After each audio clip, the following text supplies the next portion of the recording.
Good morning students, welcome to the science class. In today's lecture we are going to start the new chapter, that is push and pull.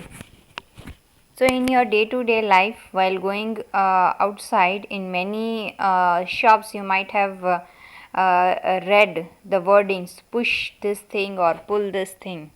Especially for the doors it is written push it or pull it. So what is push and what is pull? Firstly, we should know that we push or we pull an object to move it, to stop it, or to change its direction. It is actually the force acting on any object. We know force is required to perform day-to-day activities.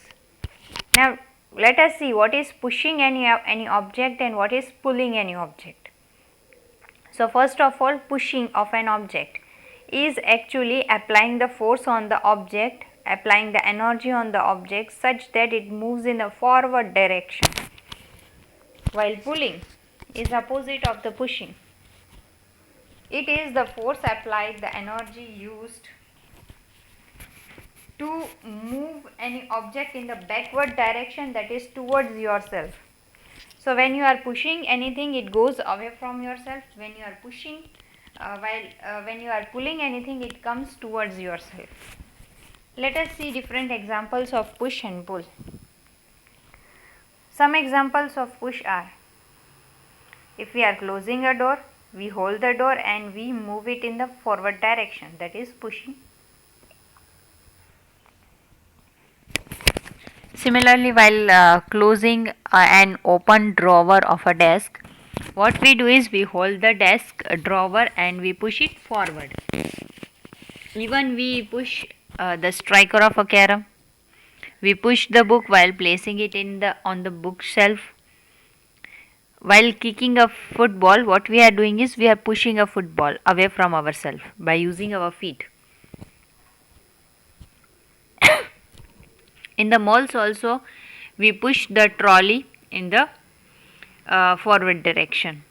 So this is the example of push. While certain examples of pull are: when we are opening the door, we are moving it towards ourselves, so that is pulling. When we are opening any drawer of a desk to take out anything, then also we are opening the drawer, means we are pulling it towards ourselves. That is the example of pull. Even we pull up our socks while getting ready for the school. We pull out book from the bookshelf, that is we take out. We take out shoes for wearing from the shoe leg, that is pulling. We pull the rope in tug of war game. Even bullock pulls a cart. So these are the examples of pull. Now what is a force? So pulling anything or pushing anything is force. We can move the object by applying the force on it. Sometimes we can stop moving object by applying force on it. We can change the direction of any object by applying force on it. We can change the shape of any object by applying force on it.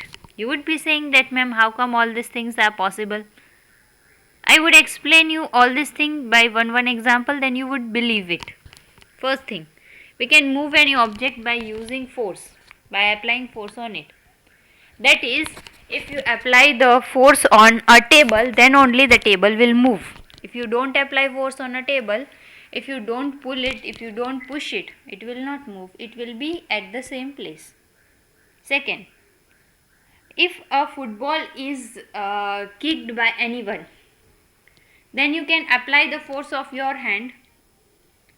That is, you can catch by using your hand to what I can say, stop a moving ball. So this is stopping an object. Nextly, while playing the cricket, what the batsman is doing, it changes the direction of the ball by hitting it with the help of the bat. Even we can change the shape of an object by using the force, by applying the force. A lump of clay can be molded to give different shape. So this is the pull and the push. Force which can be applied to do different things.